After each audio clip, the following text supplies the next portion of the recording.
The Justin Robert Young podcast is brought to you by The Contender, the game of presidential debate. Head on over to thecontender.us, find out what the game of 2016 is all about. Presidential card game. I invented it. It's a fun time. Get it in your life. More to come on that later. And by patreon.com/JuRY. Not only do you get this, the One Mic original, but you also get all of our political episodes, or the episodes of my One Mic political show, Politics. You get the bonus Politics episodes. You get the random episodes that I'm doing with Brett, like that have no form, function, or schedule. Support the JuRY industry by heading on over to patreon.com/JuRY. But with that, what do you say we get the show on the road?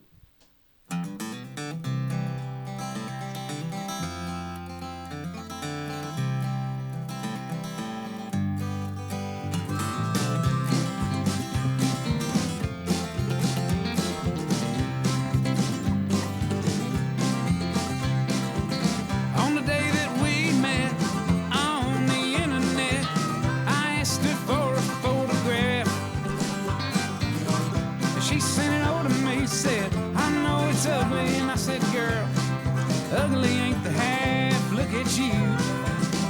Well, you got blue teeth and you only got 2 teeth, but I kinda like to see you smile. And it appears that over the years you've turned into a big old steaming pile. And she said, yeah, I know I ain't no supermodel. I said, you ain't a hand model, baby, but that's fine. You're pretty ugly by most people's standards, but you're alright by mine.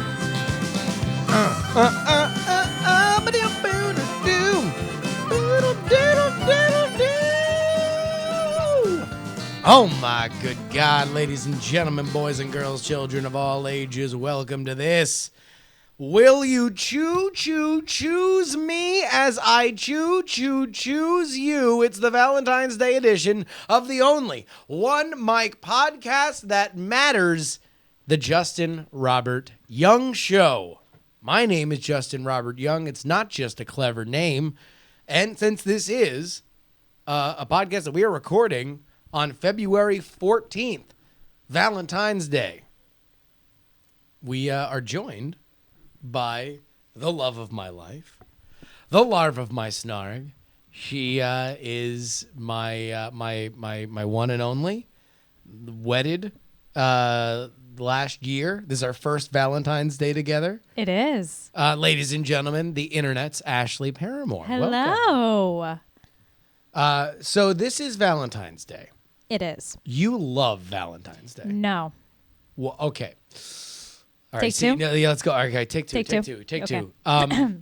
Valentine's Day is here, ladies and gentlemen. For a report on how much she loves Valentine's Day, we go now live in the field to Ashley Paramore. Ashley? Well, JuRY, what I can tell you right now from over here is that I hate Valentine's Day. All right. You don't like Valentine's Day. This has been a thing that has been around forever. Were we doing JuRY more on Valentine's Day last year? I'll remember that. Siri's going to remember the fact that you hate Valentine's Day. I don't know if that picked up on Mike. All right. You hate Valentine's Day. Why?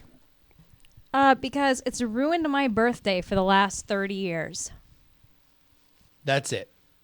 I mean, it's a Hallmark holiday. Just so you know, everybody knows, your birthday's the 13th. Yes. Which in most Gregorian calendars falls the day before the 14th. That is correct. Which means that you have... So how does it ruin your birthday? Because if anything, this would be a birthday filled with dramatic, romantic moments. All right, let's say if you were a Christmas Eve baby. Yeah. Or like born around Christmas or that time, like your birthday gets lumped into that holiday, right? Yeah, I mean, I guess theoretically there is an element of gift giving on Valentine's Day, right? But it's more like, here's a nice thing. Like it's frivolous. I mean, I frivolous wouldn't know gift. because I've never had a real Valentine's Day. What the hot hell are you talking Also, about? like it's What totally, the wait? it's No, totally you don't a Hallmark come on holiday. my show and just start dropping bombs like I haven't treated you right on Valentine's Day. You have though. Like the thing is, I give zero. Can I swear? You can if you like. Zero fucks. Yeah. About Valentine's Day. Okay. So. But if you all right, let's say you were able to remove your birthday. Would you like Valentine's Day? Probably not, because it's totally a Hallmark holiday. It's forced nice doing. Yeah. What's the word I'm looking for? Like, it is totally like, oh, here's a day where we're just going to force whatever. Like, it just seems like a totally capitalist. Oh, geez. Calm down, Bernie Sanders. Oh, Jesus Christ. I mean, come on. It is. Listen. For so many people, it is a nice holiday. It's a romantic holiday. It's a day in which you declare your affection for the one that you love. Obviously, that leads to a lot of consternation for people who are single, right? But in general, it is a time in which you are taking stock in where the love of your life is, right? And I don't mean physically, like, oh, Detroit, right? Like, I mean, like, you know, just theoretically, like what is happening, and you celebrate it, right? I mean, sure, I guess. I just don't like forced. I don't like the fact that it's like, it's a forced thing. And it feels like a forced thing because it takes over every grocery store, all the ads, you know. Well, yeah, because people like to take part in it. And there is an element of social expectation. Yeah.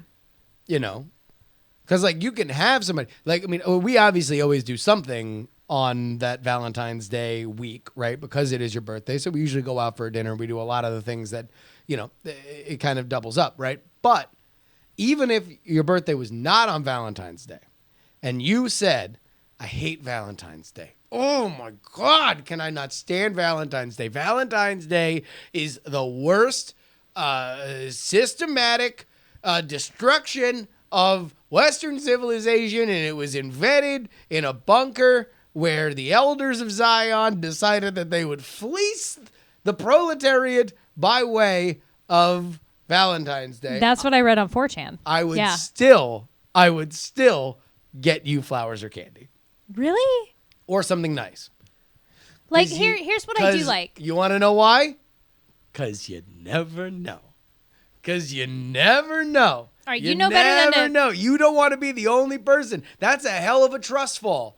If you are dating somebody, and I hate to be gender biased on this one, but I'm talking primarily about men to female. Female says, I hate Valentine's Day, screams it from the rooftops. That's a hell of a trust fall.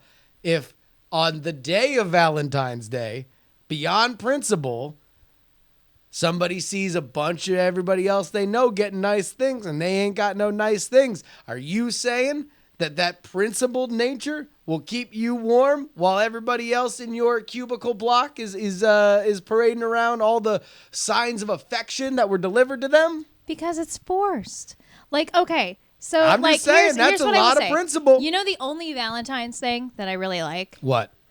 Valentine's Day cards. Because it is not like, it's much like Christmas or something, like when you're supposed to get like everybody presents, but Yeah. like Valentine's Day cards that you get everybody. I don't like the forced romantic bullshit. Like, I don't like that. And also, you know better than to get me flowers, because flowers die. Is that like symbolism of our relationship? Like, I don't know. Like, it's... I mean, yeah, no, I would not get you. I would get you either a flower or some sort of small thing, and it'd probably be candy based. super dark chocolate. Super dark chocolate. That's the way to go. Yeah, super dark But chocolate. not for Valentine's Day. Any other Just day. in Not general. forced. Not just in general. So wait, I like this idea for our relationship, because you are right. You get hosed by Valentine's Day, right? I am going to officially give you, and maybe I'll even write it down and cut it out like a kid, like a coupon. You get one replacement Valentine's Day, and you can name it whenever you want for the rest of the year. How about JuRY just likes to be a nice husband day? Wait, are you rejecting my offer? I'm making you an offer where you get, look, Stacy's in the chat room. That's so freaking cute. Immediately I get no sold. You're rejecting my offer? I'm not no selling it. Again, like the whole premise just seems forced to me, and I don't like that. It's like people should be nice to each other for the sake of being nice, or creating special days for the sake of creating special days, not because it's like, oh, it's Valentine's Day, so I have to do I'm creating a special day because I love you. We don't have to call it Valentine's Day. The origins and the Wikipedia of this JuRY Ashley special day where I get you super dark chocolate and we go out to dinner at a fancy restaurant can be unknown to history, passed right now on the JuRY show. Okay. Are you telling me that you are passing up on this opportunity for you to be able to name a day wherein, and maybe you don't even name the day. Maybe you just name the week. I just want it to happen naturally. I don't want it to be like an ass-kissing y'all day. Y'all hear what just happened? Y'all hear what just happened? Now, what she said was, I want it to happen naturally. I want it to happen naturally.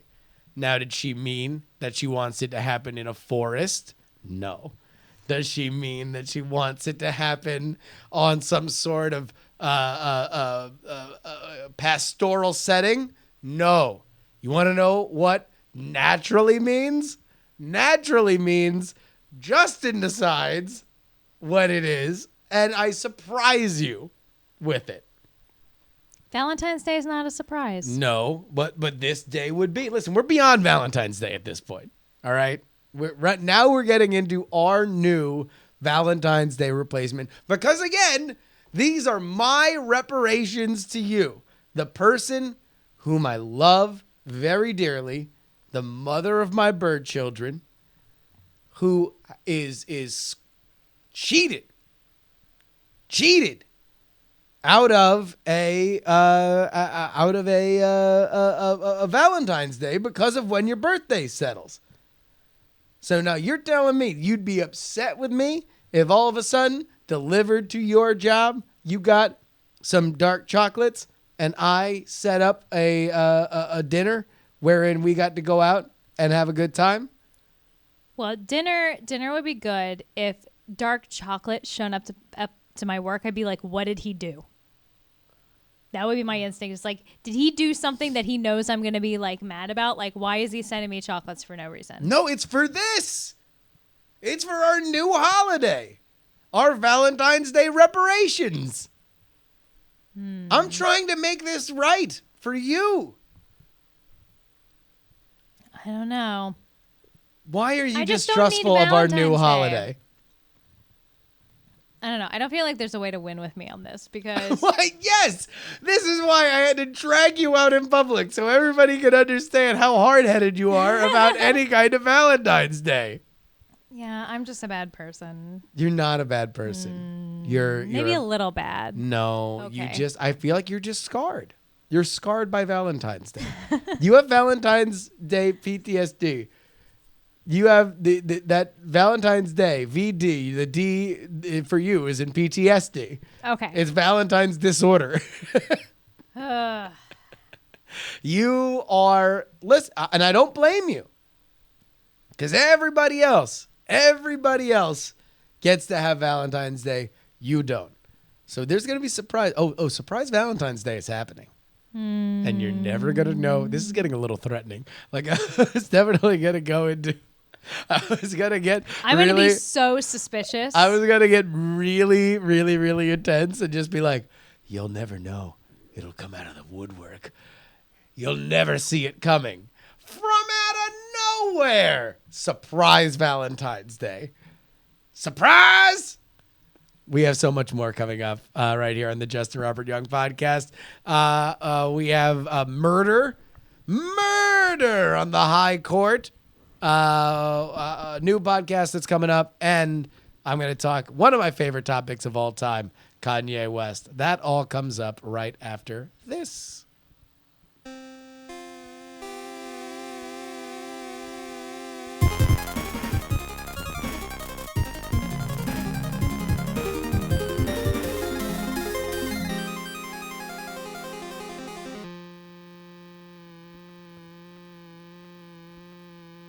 For those of you not politically inclined, there was a death on the highest court of the land. It was Antonin Scalia. He, the vanguard of the conservative wing of the Supreme Court. A huge story in politics, and I'll talk about the fallout on the political show. But I want to talk now about something that's kind of late breaking. And I'm curious to see where it goes. Because I go to one of my favorite news sites, the Drudge Report. And there I see red headlines, Scalia found with pillow overhead. Uh-oh. We got a bunch of other headlines up here in the corner. Scalia RIP update. It wasn't a heart attack. And then a lot more on the death itself. Was Antonin Scalia murdered? Probably not. I mean, I think foul play probably would have been something that, became a bigger thing sooner. But at the same time,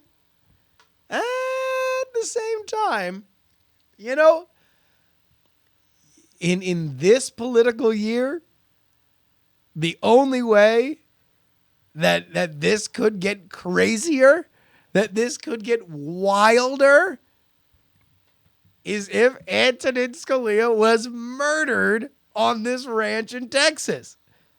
Now, I'm not one for murder conspiracies, but I do feel like no matter what, this one thing is totally happening. The Antonin Scalia was murdered conspiracy theory is here. Whether or not you like it, whether or not you agree with it, this thing is here to stay. There will always be, as long as people are talking about jet fuel melting steel beams. Like, do you know how big of a conspiracy the 9/11 conspiracy would have to be? We're talking about a major company's worth of conspirators, right? Billions of dollars, if not trillions of dollars, to run a conspiracy that huge. Murdering a not a chief justice, but a Supreme Court justice, specifically murdering one that would tilt the court, and specifically murdering one in the last year wherein a liberal president would have a chance to put a liberal Supreme Court justice on there. Oh, Sally.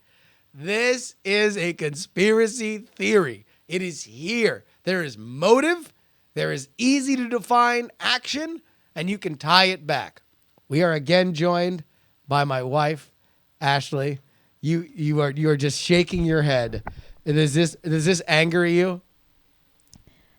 I don't even want to talk about Scalia. Like, No. We're not talking about Scalia. We're talking about conspiracy theories. We're talking about whether or not this is something that you could imagine being a who killed Kennedy conspiracy, being, I mean, like on the grand scale of political conspiracies, the big granddaddy of them all is who killed Kennedy, right? Then in the middle, you got like who killed Vince Foster, like stuff like that.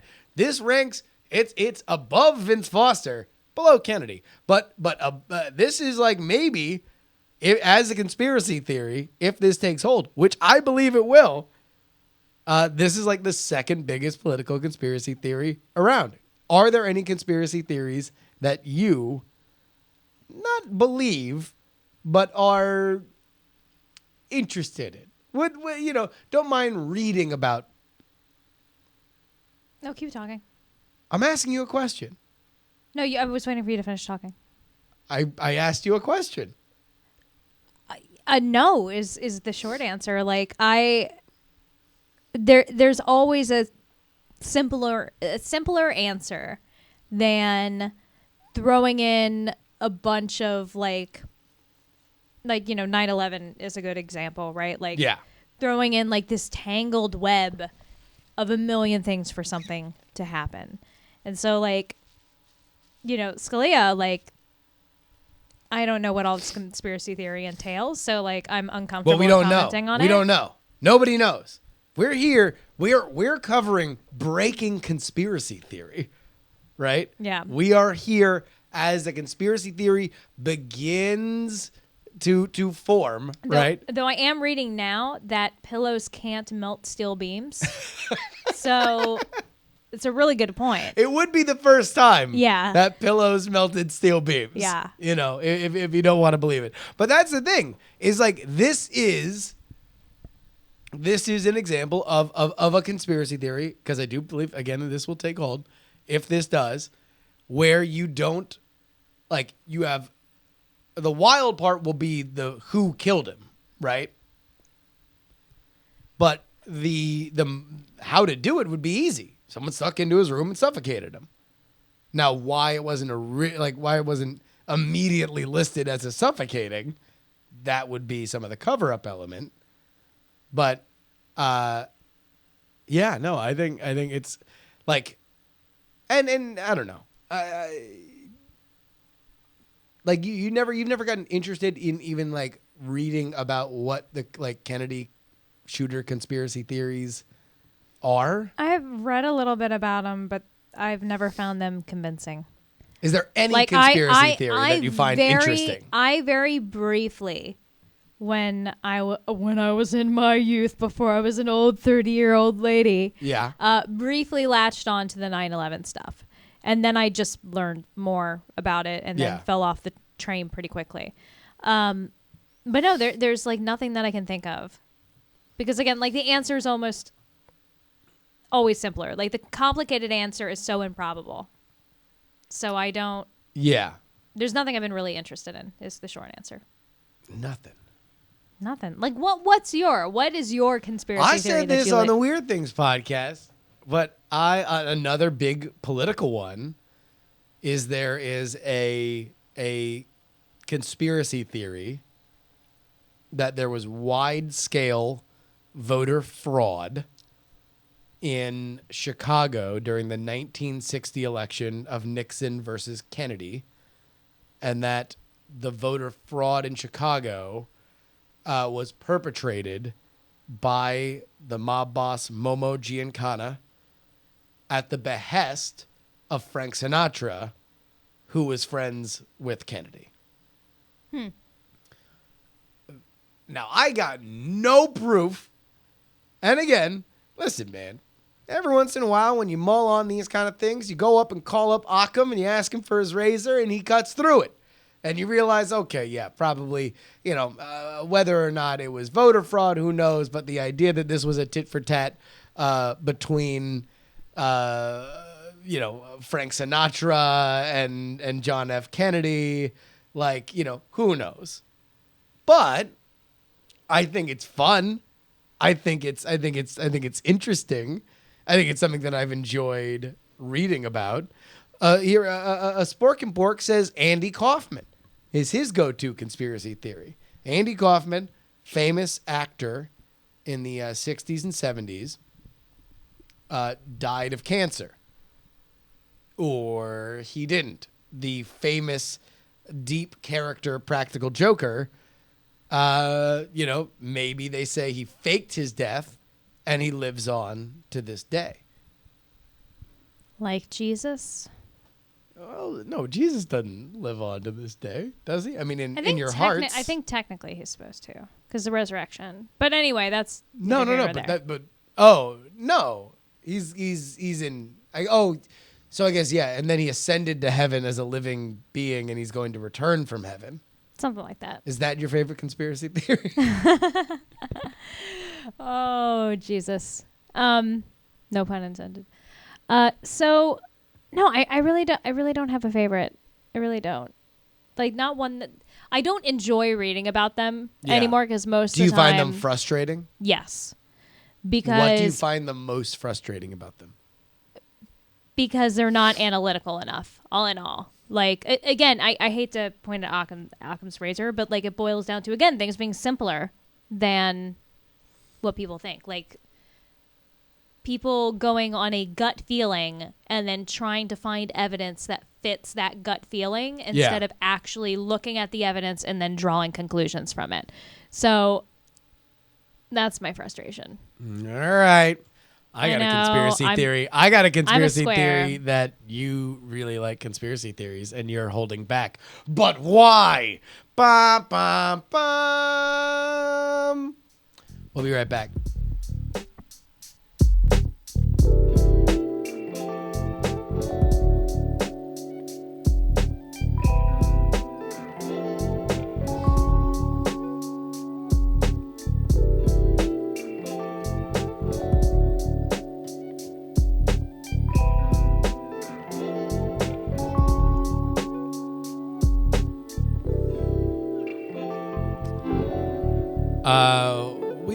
We got a bunch of stuff, a bunch of emails and stuff that we're gonna get into in a second. But let's go ahead and do one more thing. First and foremost, a little programming. Oh crap! Crap! I screwed up my recording.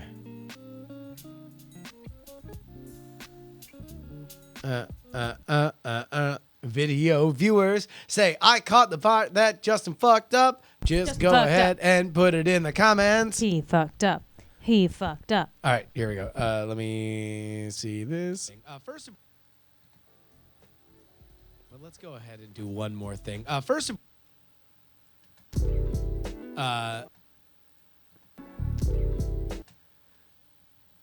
right. Yup. Boing. Yeah.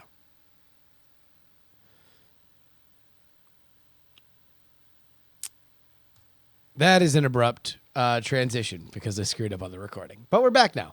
We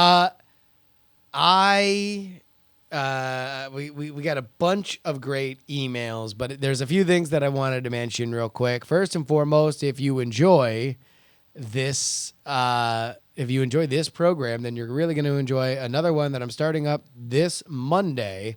It's going to be called Hotline Monday.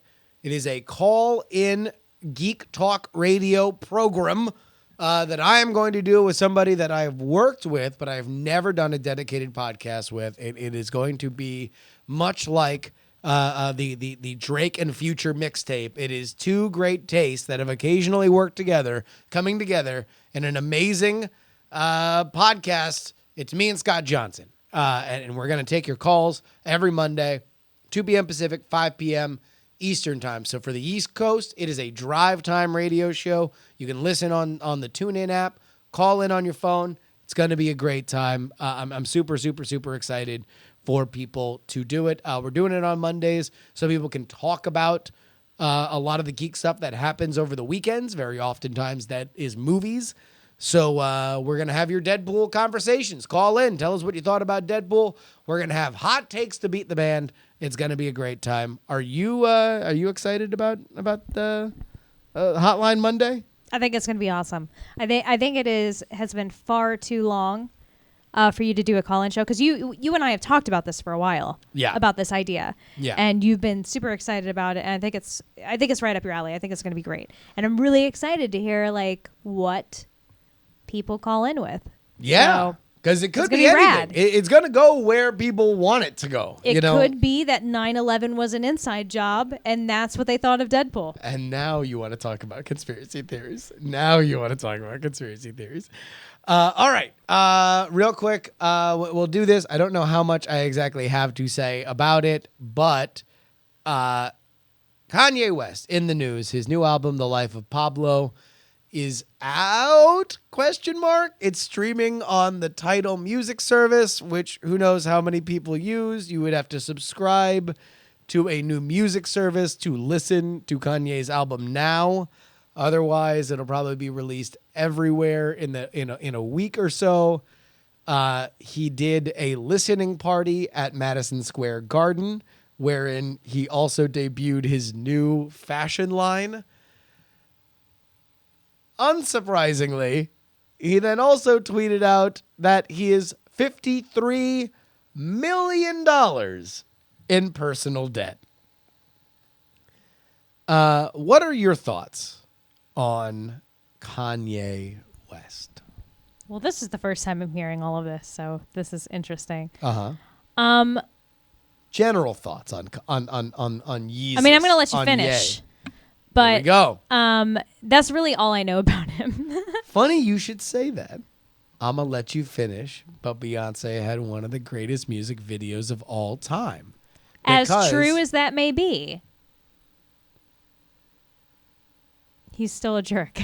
Oh, no. Yeah. So here's the deal. It's on his new album that he had a lyric that got him in a little controversy. Okay. So, you know who was up on stage when he interrupted her? Blonde lady. Taylor Swift. Yes. He's got so he apparently, Kanye West, picks a million fights and then winds up actually befriending many of the people that he gets into big public fights with. So he had a big public fight with Taylor Swift. Turned out that they wound up they made kind of a friendship together.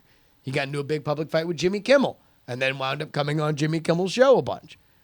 He got into he had a very similar situation with Beck at the Grammys a couple years ago, and then wound up apologizing to Beck for how he behaved. Similar thing happened about a week ago with Wiz Khalifa. I say all of this to illustrate how shocking it must have been for Taylor Swift to hear while he was debuting his new album at this Madison Square Garden thing, the lyric, I think me and Taylor might still have sex. I made that bitch famous. What? Yeah. Like, God, he's a douche. He is such a douche. I don't know what else to say other than that. Yeah. So, I mean, because she obviously wasn't already famous.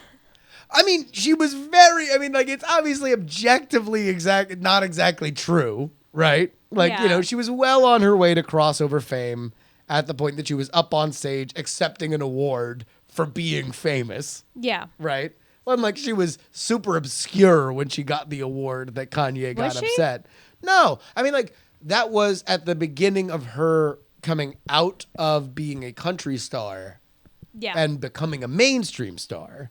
But she was still very big. And no matter what happened with the Kanye thing was far more a negative thing for Kanye than it was a positive thing for Taylor Swift. So did Taylor agree to still have sex? Or well, no, I mean, again, he says, I think me and Taylor might still have sex. I made that bitch famous. Mm-hmm. I didn't know that was the price to pay for being famous, is having sex with During Kanye 24 West. says Kanye being an asshole is nothing new. And Certainly not. And I guess here's my thought, though, is no matter what, I enjoy the Kanye West music. So, I've always enjoyed Kanye West stuff, although Yeezus was garbage. But I kind of give him a pass on this stuff. Now, this Why? just might be me being, part of a larger misogynistic culture. But, and this comes into a larger thing. Let's say he is not as much of an asshole as a person as he portrays. Now, that might be untrue, right? He might be exactly the asshole that he portrays when he's rapping or, trying to sell his albums. Let's say he's exactly that person privately, whatever. But for the sake of this thought experiment, let's say that him being this wild dick is a bit of an act, right? That wouldn't shock me. Then shouldn't we be giving him that benefit of the doubt? No. We shouldn't. We should judge him by his artistic expression. So we should judge Martin Scorsese as a guy who's directed Goodfellas mob movies as being a mobster. And we should think of everybody. We should think of horror directors as murderers. I think there's a difference between, say, in the case of Kanye, like putting on the act or the stage performance of what is you and your music versus how you act outside of that in the real world. Because in the real world, so to speak, people don't know whether that's you or the act. And I would assume when you're busting onto stage, when Taylor Swift is on stage to talk about Beyonce, as much as I love Beyonce, like I have no other reason but to assume that is you. And maybe it is marketing on his part to a certain degree, which to a certain degree is brilliant, but it still makes you look like an asshole. Yes. So like, I don't think that we should give him the benefit of the doubt. I think that's different than like what he's doing on stage by far. And maybe he conflates it, but I think the vast majority of people aren't going to, you know, make that connection and say, oh, this is a stage thing across the board. So what would he have to do to preserve that element? Is there any way? What element? Like to be outrageous and yet not be considered only his public actions. Like, I mean, look at like Marilyn Manson. Marilyn Manson is somebody who, desecrates religious iconography. Like, he is a shock entertainer. That is what he does, right? And yet I feel like in the same way that Alice Cooper, I mean, obviously made famous by like Wayne's World, the famous Wayne's World scene where they meet him backstage and he's like this very wise intellectual. But I feel like there's a duality with those performers where we think of Marilyn Manson as a smart guy who plays an act. And I'm not saying but Kanye West is a smart guy who plays an act. He's not necessarily playing that act off stage.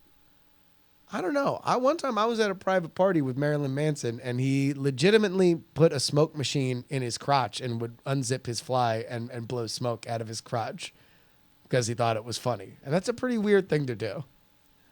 Yeah, but that's not like...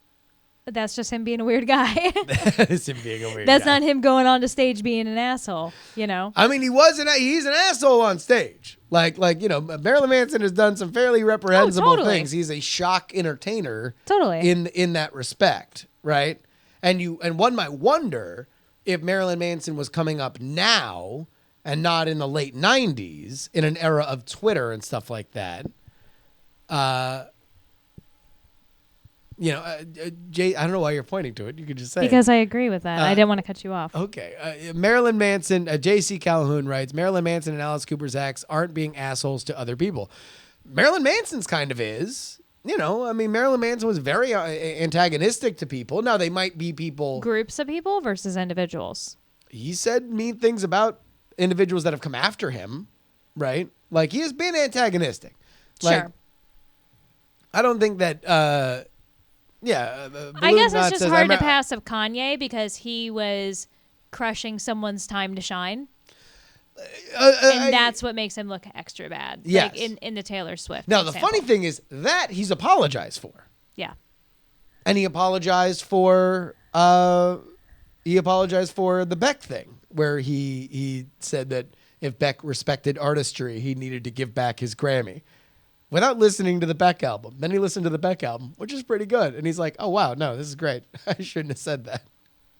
So, I don't know. There's an element wherein I kind of just, I don't know. I don't, maybe it is a character flaw within me that I want to give Kanye the benefit of the doubt. Yes. Is it a character flaw within me? It is. All right. We're going to play one more little thing, and then we're going to come back with all of your emails.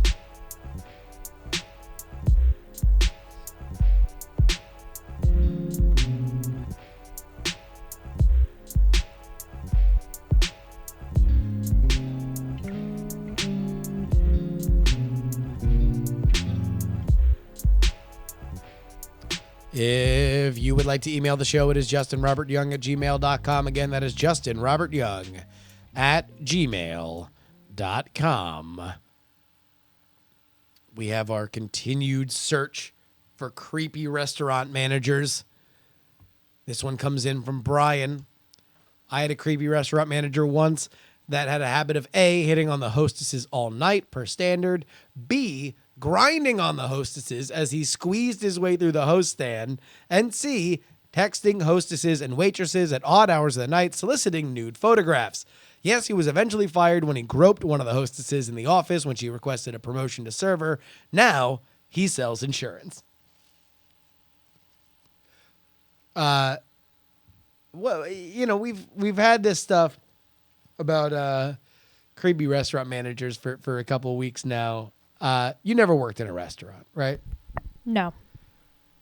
Does it shock you to hear the never-ending font of creepy restaurant manager stories? No, not at all. So you've always thought that to be a creepy job? No. I wouldn't say inherently a creepy job, but I think of kind of what's the word for it?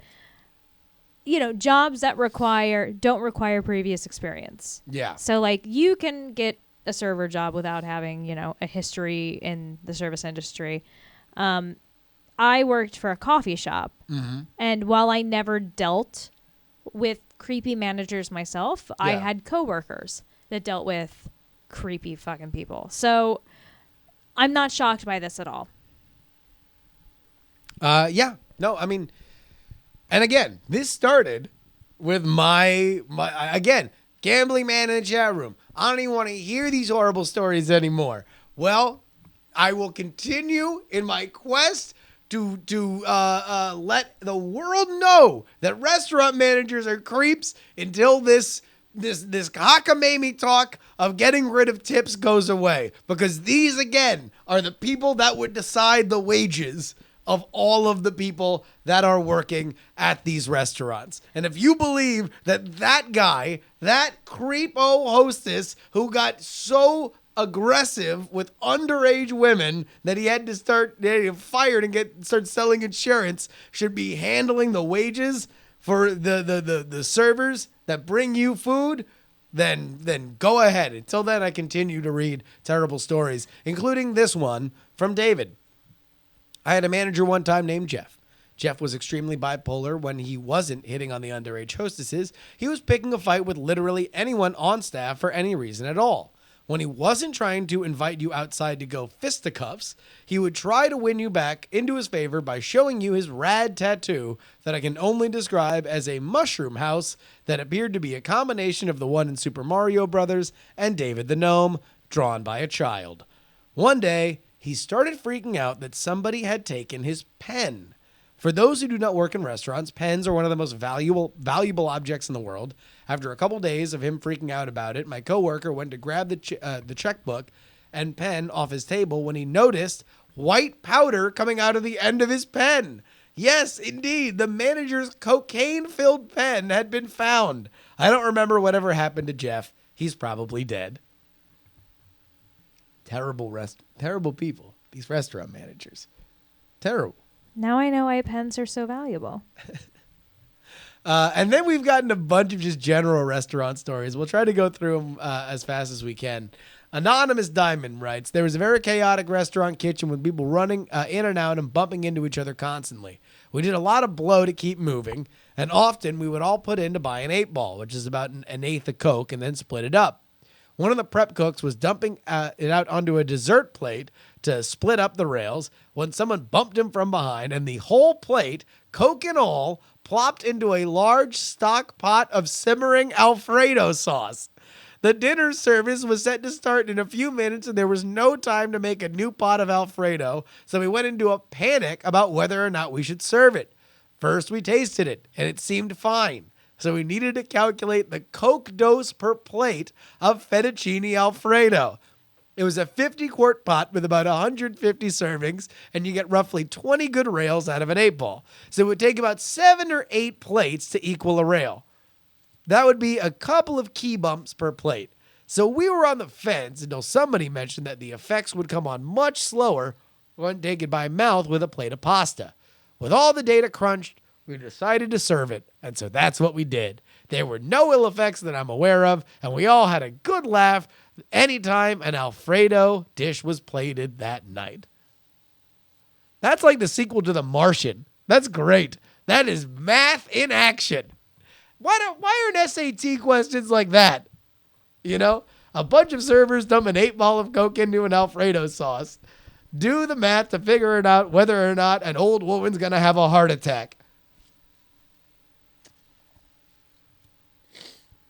Sarah writes, so we're closing one night, and it was my policy at my store to have one manager and 2 car hops there.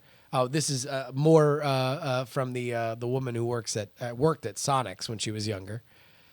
So this manager was pretty gross. He never seemed to be clean and always smelt of smoke and cheap cologne. Let's call him Z. Well, Z was about 22, so not much older than most of us, and he had a crush on one of the 16-year-old girl car hops. We'll call her A. To give you an idea of how A looked, she was an actual Catholic schoolgirl with an hourglass figure. So this night, I was in charge of cleaning up the kitchen and putting away the condiments in the big fridge, which is right next to the freezer. Well, I walk into the fridge, and I hear loud screaming, I thought, coming from the freezer. I thought A had gotten locked in, and I opened the door to find Z tossing A's salad. They saw me and started to freak out. A pulls down her skirt. She often went without underwear. And Z began wiping his face. They both walked out of the freezer without saying a word. To this day, I wish I would have asked if I would have asked if they were seeing if his lips would get stuck, but none of us ever talked about it. Have you ever had sex at a workplace like that? Never at a restaurant. I've had sex at a workplace. I think I've had sex with you at a workplace. That doesn't count. That doesn't count? was barely a workplace. It was a place where I worked. Yeah, but there was no threat of being walked in on. Yeah, it was an isolated office. Yeah. It was not a public workplace. I've totally had sex. You've had sex at a work? Have you had sex in a freezer? Not in a freezer. Uh-huh. It wasn't my workplace. Uh-oh. Where was it? It was on a military base in one of the military offices. Oh, that doesn't count. That doesn't count. Could have gotten a lot of trouble. Yeah. I would have been in less trouble than the military person. I guess it's probably like a felony or something. Probably. Jizzing on federal ground is a felony. Yeah. And Paul writes in, during college I worked at a variety of restaurants, but the one I worked at the longest was a Blimpies. Simply Blimpies. I was 2 months into my tenure at the Blimp, and I was dating a fellow sandwich artist. One night as we were closing, she was washing dishes. I had already finished up with my closing duties and was waiting for her to finish the dish so we could go to her apartment. She then informs me that I can make some good use of my time and make her job a little more enjoyable. She then proceeded to take off her shorts. I walked up behind her and kissed her neck. Yada, yada, yada. He maneuvers himself to eat her out while she finishes doing the dishes. I tried to convince her that we should do it right there at the Blimp, but she told me that would be gross. Glad to see that our listeners date people who at least have standards. Do you think that's a fair line to draw? No. All right, I'll get eaten out at the Blimpies, but to have sex here, whoa, sir, that's a line too far. I think that's a BS line. Really, you like that doesn't hold merit? Sex is sex. Oral sex is sex. That one's not what's more... a face versus below the waist, It's really not that significantly different. It's still sex. Sure. I mean, I guess it would be, is one more open for it to be gross? Who knows? Write me in with your thoughts. I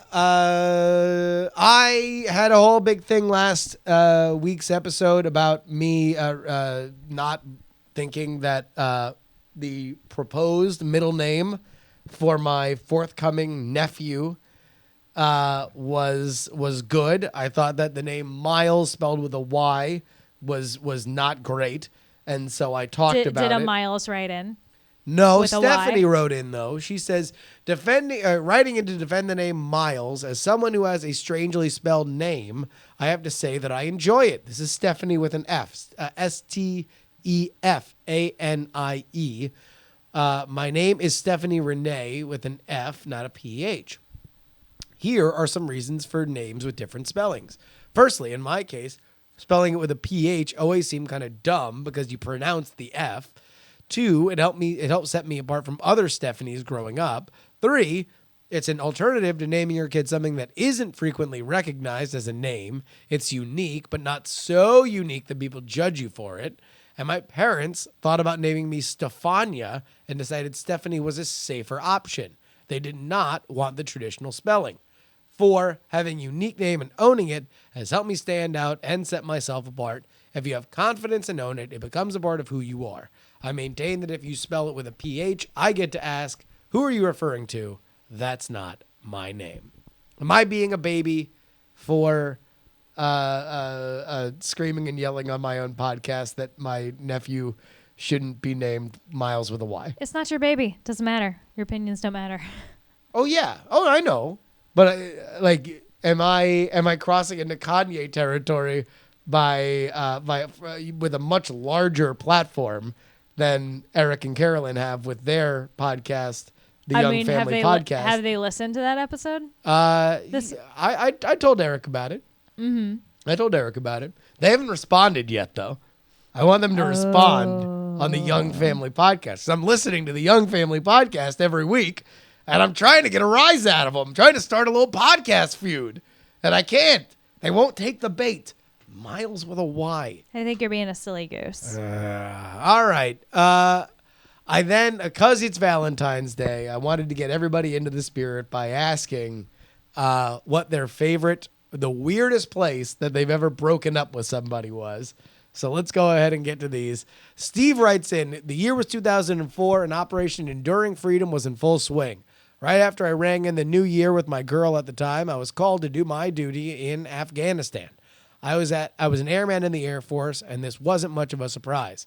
You never like it when you get the call to go off to war, but as a service member, you've already told them you'd say yes when the call comes. So that's the end of the conversation. Needless to say, my girl didn't like it, but having grown up around a military town, she understood. Now, regular interstate long-distance relationships are hard. Throw an intercontinental long-distance relationship together with a mountain of insecurities and a dash of war, and you can understand that the whole thing was a ticking doom bomb. After a few months of regular arguments made via prepaid phone calls in the MWR, Morale, Welfare, and Recreation tent, things finally came to a head. After my shift, I went over to the MWR tent to call her on my prepaid card. Once again, we drifted from pleasantries directly into attacking each other. In the throes of our final "it's over" argument, there was a jarring boom from outside. She stopped mid-sentence and said, "What was that?" I didn't know about it now, but Afghanistan was the most heavily mined country in the world. Landmines were all over the place. You literally had to watch your step to make sure you didn't wander into a minefield. As a result of this, EOD, Explosive Ordnance Disposal, was constantly clearing and detonating mines. So the sound of explosions were common, especially during the day. Used to the sounds of explosions by this time, it didn't even register in my hearing. I was more concerned about breaking up. So I said, "What was what?" She said, "The loud boom." I said, "Oh, nothing." Kind of late, but it's probably an EOD. At this point, I was interrupted by sirens blaring over a giant voice system with a guy yelling, "Alarm red, alarm red, alarm red." She started to say something, but I cut her off. "Shit, we're under attack. I gotta go." As I hung up the phone and ran for shelter, I heard her yell out, "Be careful." A breakup during a rocket attack has to count for something in the awkward category. For the record, though, they missed. I'm still here, and I let her know I was in one piece as soon as I could, but we didn't talk again for a while, but we're on pretty good terms nowadays. Does that count as a good breakup story? I think so. That's a good I think it's a pretty good one. If you'd like to write the show, go ahead and do it. JustinRobertYoung@gmail.com. Put JuRY in the subject line. Of course, you can find this podcast on Stitcher, iTunes, or some other stuff. Twitter and Instagram is Justin R. Young. Ashley, where can people find you? Fake Gamer Girl on Twitch. And for those of you who don't know, I have a sweet Diamond Club sub-icon now. So if you are a fan of Twitch yep, and you want an awesome Diamond Club emote, all you got to do is sub on up to Ashley Paramore. Of course, everybody join the conversation at diamondclub.reddit.com. I'll tell you what, Till next time, my name is Justin Robert Young.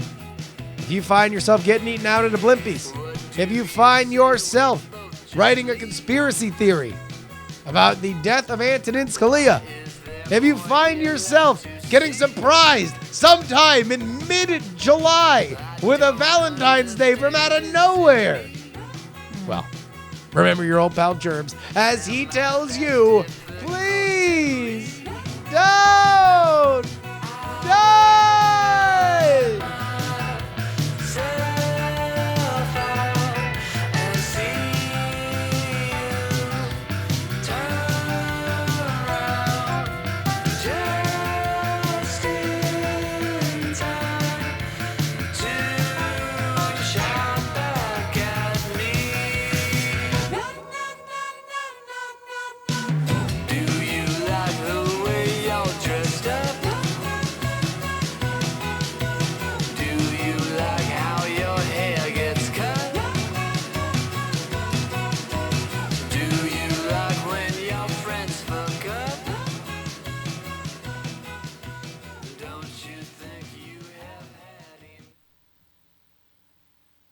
Diamond Club hopes you have enjoyed this program.